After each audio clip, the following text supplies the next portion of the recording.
It was a good night for Seattle sports, so let's talk about what the Kraken were able to do against a pretty solid preseason Edmonton roster.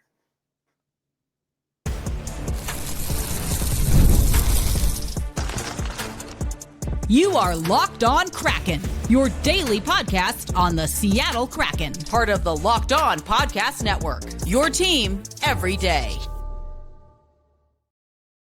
Hey, Seattle hockey fans, welcome to another episode of Locked On Kraken, part of the Locked On Podcast Network. We bring you your favorite team, the Seattle Kraken, every single day. Also, congratulations to the Mariners outside of the purview of this particular podcast. But if you're an everydayer or an OGer, you know I love me some baseball. So congratulations to the M's. Go listen to what Ty Dane Gonzalez has to say over on Locked On Mariners. I know they have a postcast up for you. Today's episode of Locked On Kraken brought to you by our friends over at FanDuel. Now, we want to let you know that you can download the FanDuel app now by visiting FanDuel.com and win $300 in bonus bets if your first $5 bet wins. The Seattle Kraken got a win over the Edmonton Oilers, a 4-1 win in a game where we did see the dynamic duo of McDavid and Draisaitl on the ice for the Edmonton Oilers. And, you know, this is preseason. Things are going to look different for both teams. And I think it's a good barometer, a good measuring stick, if you will, not only for some of the prospects or the new threats, which we will talk about, but also for this team as a whole. And on today's episode, I want to break down the win a little bit here, what we talked about. I want to break down the win, what we talked about, and then also talk about what changed. What was the difference between game 2 and game 3? And then finally, who were some of the standouts for this Seattle Kraken team? We'll get into that on today's episode. You'll also hear from Matty Beniers. We'll hear from Lane Lambert. And Joey Daccord had some really interesting things to say, including how proud he was of this team. So we're actually going to start with Joey. He was your netminder for the majority of the game. We also did see Nikkei Coco, just like we saw before with regard to the split net. But let's hear what Joey had to say after this win. Outstanding, honestly. I thought we checked them really well. Obviously, they had some of their biggest boys going. Thought we checked really well. I honestly, I was thinking about the D that played well, and I thought all 6 were excellent. Especially the young kids getting out there against McDavid. It's a tall task, those two, McDavid and Draisaitl. I thought all 6 D were excellent tonight. I could think of numerous big blocks, breaking up plays. Especially Rig and Muzz having to play against those two guys most of the night. It was fun tonight. I got to make a couple plays. As I think people in Seattle know, I like to play the puck, so it was fun to get the opportunity to do that tonight and make a couple nice plays. Honestly, though, that's good spots from the guys when they're ready for it and they're getting back and they're working back to be an option for me. Then I have all those options, right? And Yanni was ready for that one that I put on his backhand. Matty kind of swung and I hit him on the power play. Then we went down and scored. And then I had one up the middle to Matty in the second period as well that he made a nice play on, and we kind of caught them. So, yeah. So we're going to hear from a few other people throughout this episode. As I mentioned, I want to talk about Beniers, who Lane Lambert felt had a really great game. We'll also hear from Lane as well. But if we look at this game versus Edmonton, things get started with Jagger Firkus on the power play. I talked earlier in the week how Lane Lambert wanted to see more from Firkus, felt he was a victim of circumstance. That was the quote he gave after Sunday's game, because there was a lot of time spent on the penalty kill, but he was a power play guy tonight, gets the first goal of the game. When we look at the penalty minutes, much more disciplined game, only 4 penalty minutes. That's the same that we saw for Edmonton.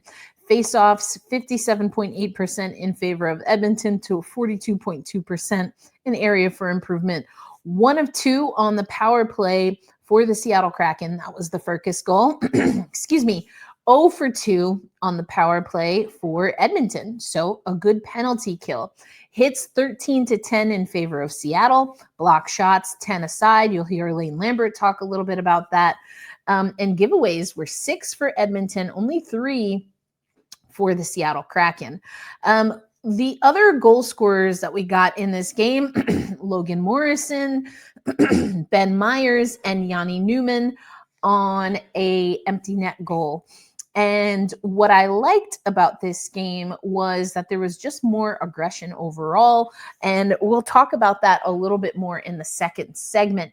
But the shots on goal overall, Edmonton did outshoot the Seattle Kraken 25-19 very prominently, or I should say Edmonton had their most shots in that second frame, but it was only Seattle that scored. That was the Logan Morrison goal. When Lane Lambert talked about some standouts, well, specifically, he was asked about Jaden Schwartz. He was asked about Matty Beniers. He was also asked about Tyson Jugnoth, who I think had a really good game here. Oscar Fisker-Molgaard continues to be someone that stands out. And actually, he hopped up to that line with Newman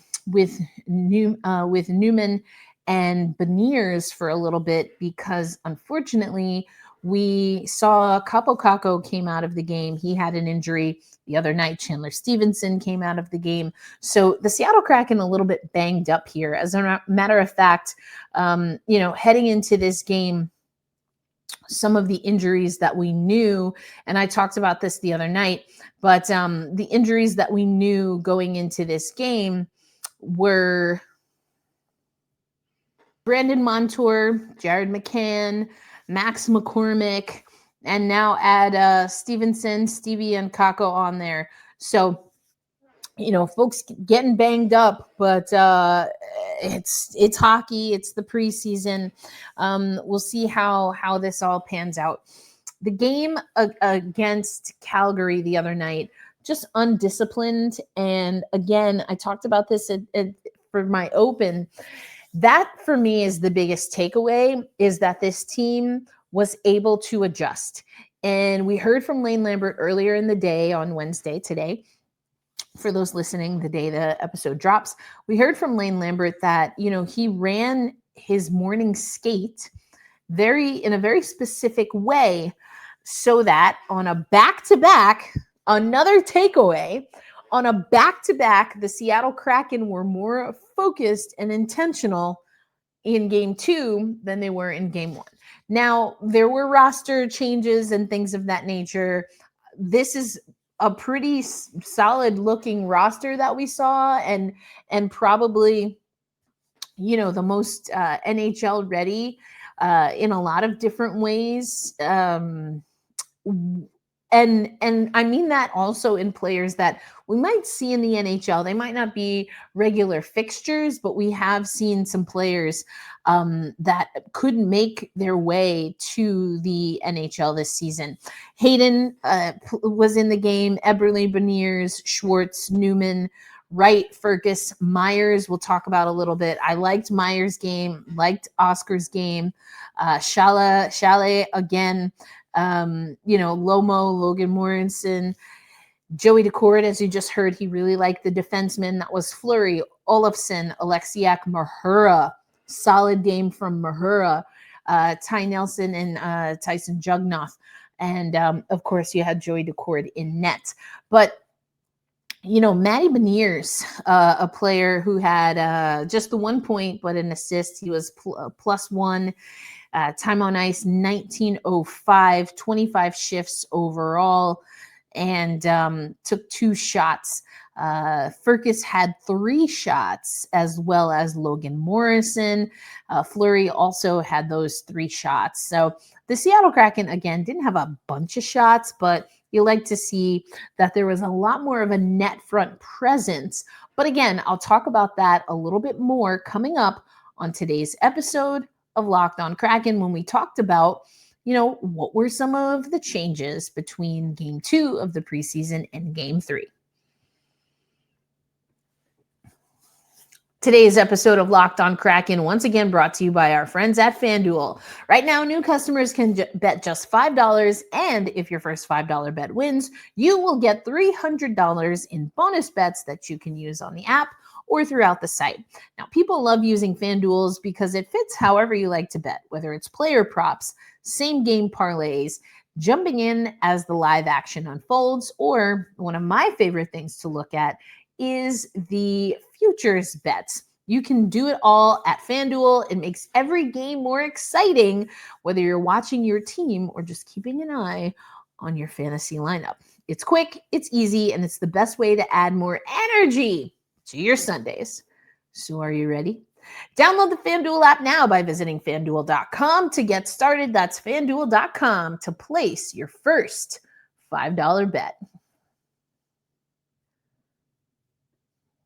Thanks as always for making Locked on Kraken a part of your daily destination, your first listen of the day, your midday listen, or your late night listen. We appreciate you. Also, make sure you're following us on social media. We're doing a lot of recaps. Unfortunately, for everydayers, you know that Joe Dabney is away or not as involved as we had originally planned due to some personal things that, again, not my story to tell. However, wishing her and the family the best and very grateful for the contributions that Joe does make, which comes on the social media end, at least for now. But we're going to get Joe back on the camera. Don't you fret. Don't you worry.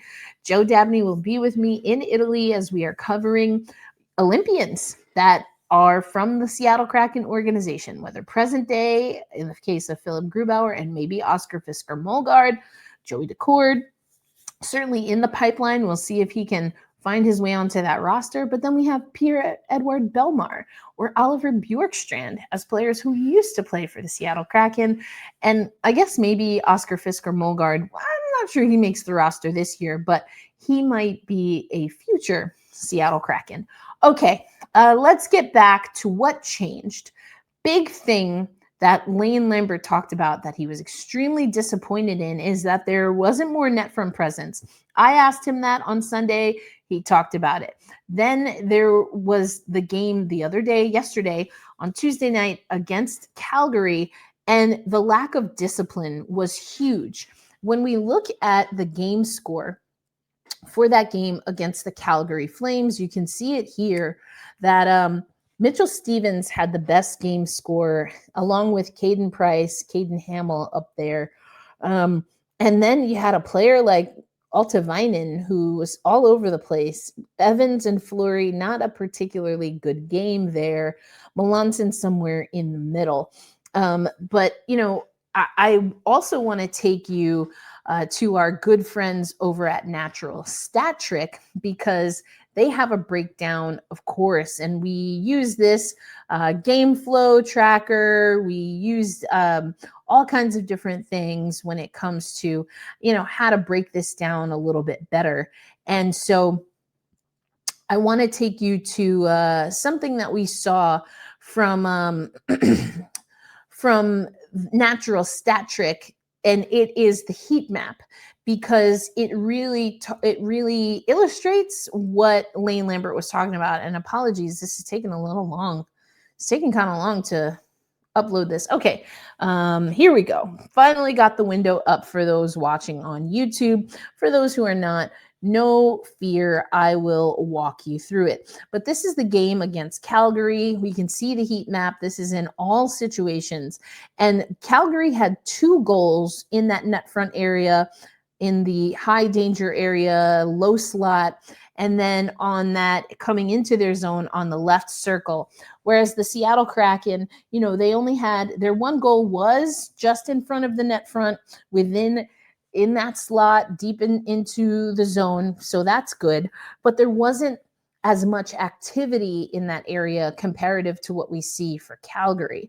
And the game score or the game flow, in all situations, you can see it was all Calgary all game. And Lane Lambert really didn't like that. He felt there was a lack of discipline, and you're hard pressed to say no to that. So let's take a look now at what the game flow was, and then I'll show you the game score again for tonight's game, Wednesday night's game against Edmonton.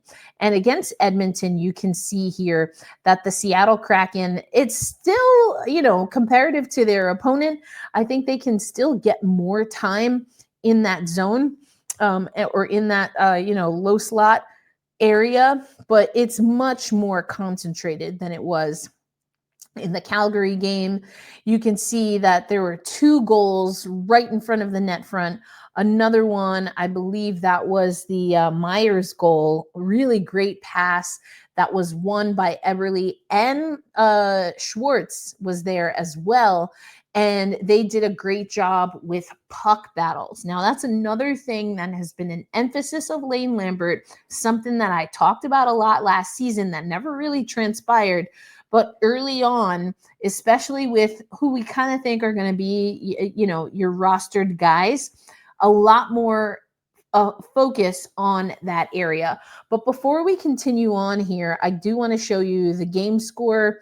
Actually, let's go to the game score first, and then we'll hear from Matty Beniers. So the game score for this game, if we take a look and, love these data visualizations, you can see a much more balanced attack. It was Jamie Alexiak that was kind of all over the place. I've actually liked what Jamie has done. I said that a lot last season, especially early last season, but I've been impressed with Jamie Alexiak. Ben Myers, I mentioned, Lomo, Jaden Schwartz is up there. Oscar Fisker-Molgaard, someone that I talked about. Eberle winning that puck battle, huge. Matty Beniers was lower, kind of on the low end of the middle of the pack, but you'll hear from Lane Lambert what he liked about Matty B, someone that he feels is standing out in all of the right ways. I think we just have to perhaps prepare that Matty Beniers is not going to necessarily be a flashy player in the way that we want, but he continues to learn the hard parts of the game. And so maybe if he continues to learn the hard parts, if and when the Seattle Kraken can find a little bit more either sandpaper or finesse, how does that open up Matty's game? I'm very curious. Anyway, speaking of Matty Beniers, let's hear from Matty Beniers after this game and this win against Edmonton. What you saw on the ice tonight? It was good. I thought it was a good team win. We were pretty connected, in all the zones. So I thought it was a good win. Did you guys make a particular effort to try to shut down not just the 2 guys that were in the lineup, but that whole team in terms of the offense that they have? Yeah, they're obviously, some of the best players in the league. So you gotta put a focus when they're on the ice, and I think that's, a lot what Lane's talking about now is, just a commitment to playing defense and getting pucks out of the zone so we can play fast and go play offense. So, I thought we did a pretty good job of that tonight. I love what Matty said there because it lends itself to what I observed on Sunday. I talked about this on Monday's episode, and that's why I framed my question to Lane in the way that I did. I kind of likened it. I know, as I am wont to do, I went on a random tangent about another sport, but the shot clock mentality. There's not a shot clock in hockey. I know that. And when you have a shot clock, or when the shot clock is, because shot clock, the times are a little bit different depending on the levels that you play, etc. in the leagues. But when you have a 14-second shot clock versus a 20-second shot clock versus no shot clock at all, it changes how you can maneuver pace. What I like is that the Kraken are almost playing in the defensive end and the neutral zone. Piper Shaw actually asked specifically about neutral zone playing up the middle, neutral zone and playing up the middle. When you focus on, like Matty said, getting the puck back, retrieving the puck, it fuels your offense, because that's what we call in, any sports where you have a back and forth exchange. Well, I guess not tennis, but like soccer and basketball, you're talking about transition. You're talking about the transition from defense to offense, and that can be the most lethal.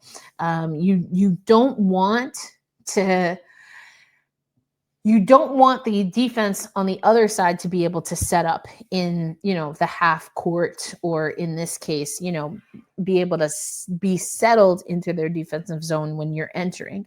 Instead, you want to beat them there, because then you have more ice to work with. And the Seattle Kraken are working with a lot more urgency when it comes to exits.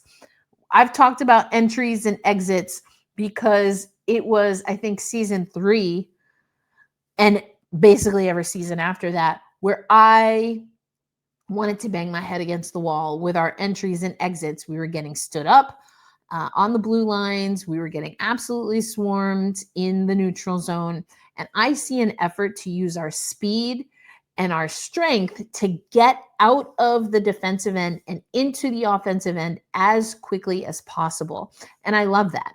But then what's also happening is when we're in the offensive zone, and you'll hear from Lane a little bit more coming up, but you have an opportunity to, reset and recycle the offense. And that's also something that I think this team is doing a little bit better. They have quick pace. They're getting into the offensive zone as soon as possible. And then when they're in the offensive zone, there is a sense of calm at their best. Definitely saw this on Sunday. There's a sense of calm. There's movement. People are moving. They're occupying kind of like a basketball weave. If some guy leaves a space, someone else enters it. I mean, these are very basic tenets of sport. They might be called different things, but they're all the same. They serve the same goal. And I like seeing the Seattle Kraken get back to these basics. And I do think that's what Lane Lambert is extremely good at. Now, is this team going to be a competitor? I think they can shock some people if they focus on getting back to basics. And the fact that you're kind of going back to basics, I think it shows that the foundation was cracked a little here. And there's a want to return back to this. And a guy like Lane Lambert, he's, as you'll hear in a moment, I had to crank up the volume. He's soft-spoken, at least when he's talking to us. And he commands a lot of authority and attention in just how, in his demeanor, what he says and sometimes doesn't say. So I like that we're seeing that for this Kraken team. But coming up next, who are some of the standouts? I want you to hear from Lane Lambert, what he thought about this game, and then I'll break down. I've mentioned a few of them throughout the show, but we'll close out with who are some of the standouts, because after all, it's the preseason and we have a roster to create. So who's standing out and who has a really good chance, or should have a really good chance, of making the Seattle Kraken? We'll talk about that coming up on today's episode.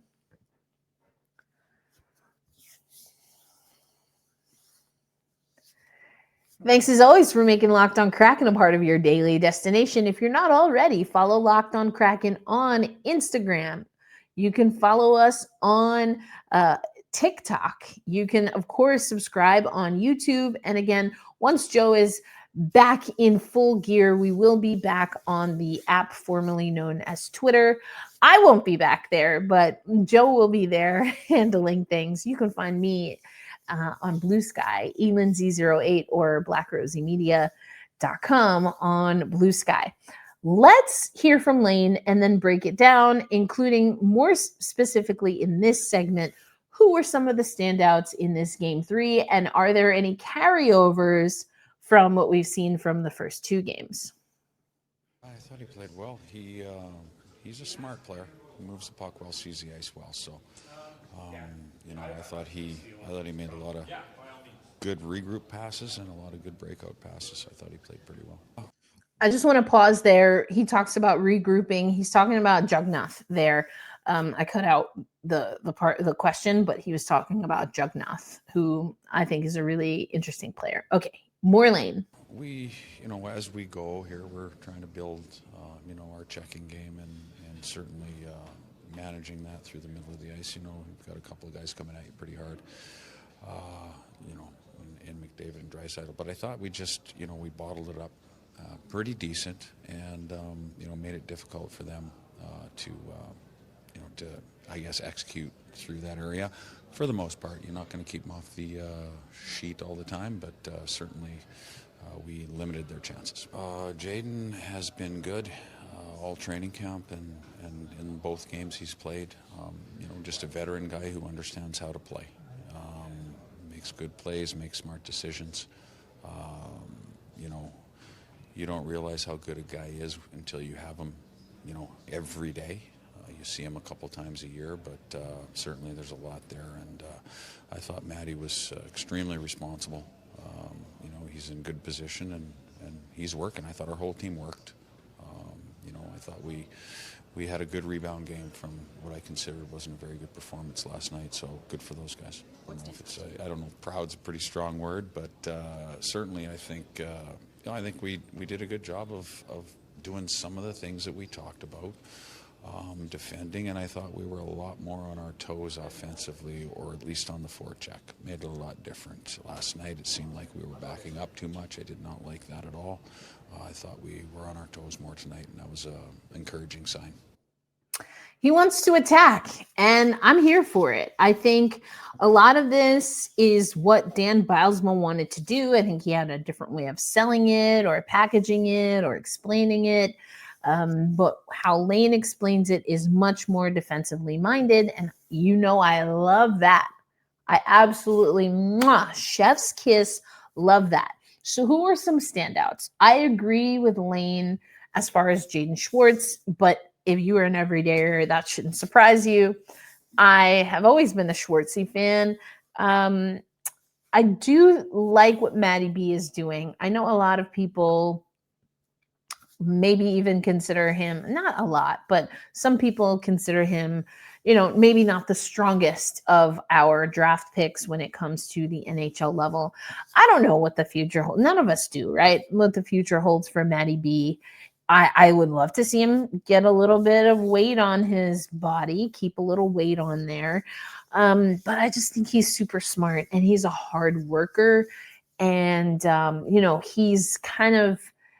he might be a transition between the early days of the Seattle Kraken and what the promise of tomorrow is. And I'm okay with that for now. I still believe in Matty B. Matty B 2025, year of Beniers. So it's a little less than half of the season before we change the calendar to 2026. But I still believe in Matty. Yanni, put him on the team. Put him on the team. Come on. Put him on the team. I would be shocked at this point if Yanni Newman is not in the NHL, isn't on the opening roster. He's looked really good. He's very focused and determined. Some of these other guys, younger guys, we're going to see him at the AHL level. And I think there's a good chance that they come up, whether it's around that Olympic break. Of course, injuries you always have to take into consideration. There are already some injuries that the Seattle Kraken are dealing with. But I'm very curious to see. Nike Coco's already been getting some shine. I think that's more so he's AHL ready. So, Derek Laxdal will have him ready to go. I really liked Oscar Fisker-Molgaard early on. Jagger Fergus, as was told to us and as promised, Lane wanted him to get more shine. He did in this game on a power play goal. So I think he's someone to watch. Jugnath is another fantastic player. Hayden had a great game. Ben Myers, again, that feed where you saw Jaden and Jordan working in that corner and then kind of a blind pass out, one-timer, knocking it through. A lot of promise for this Kraken squad. We've said that in preseason before and then seen them bomb in the regular season. So, I say all of this just wanting to ride the wave. But I like what we're seeing so far. I like that Lane Lambert in real time, whether it's at practice or in between practices at morning skate, he is going to instruct his team, and I love that. Now, I do think there are some NHLers that will not like a coach like that. And to me, I guess those players don't like winning because it's the small habits, it's the details, it's the compound effect. That's how you become an elite level player, an elite level organization, and eventually a champion. So early returns, I'm liking what I'm seeing from Lane. The last few days have been a little hectic with just some personal things I've been dealing with, and also some travel things I've been having to manage while here in Seattle. I should be at practice tomorrow and throughout the rest of the week. So stay tuned. We will get back on track with some of our behind the scenes and extra bonus content. A reminder to be kind to yourself. You never know what someone is going through, what their family is going through. Sometimes you just got to give people a little space. A reminder to be kind to yourself, be kind to others, and to hold fast. To stay true and loud and proud, we say, let's go Kraken, and congratulations, Mariners. Congratulations, Cal Raleigh. And I have to give a shout out to Kirby because he also is from Elon University in North Carolina. So EU, North Carolina raise up. Congratulations to the Mariners. All right, hockey fans, I will catch you on the next episode. Follow us on social media if you want to know the daily schedule. And if you see me around the rink, please come say hi. All right, until the next episode, peace out, everybody.